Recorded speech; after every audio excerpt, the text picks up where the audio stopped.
بسم اللہ الرحمن الرحیم.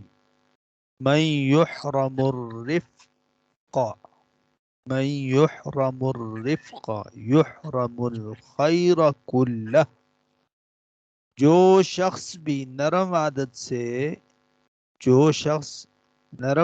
سے محروم رہا وہ ساری بلائیوں سے محروم رہا.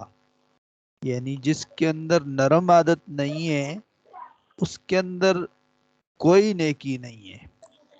جس کے اندر نرم عادت ہے اس کے اندر ہر قسم کی نیکی اللہ نے رکھی ہے.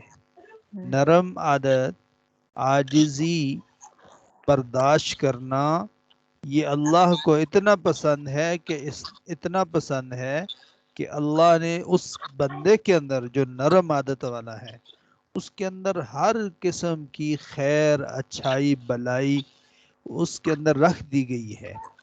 اور جو سختی والا ہے، سخت لہجہ ہے، تلخ ہے، بد زبان ہے، بد کلام ہے، اس کے اندر سے یہ خیر والی باتیں نکل چکی ہیں. اب اس کو فکر کرنی چاہیے.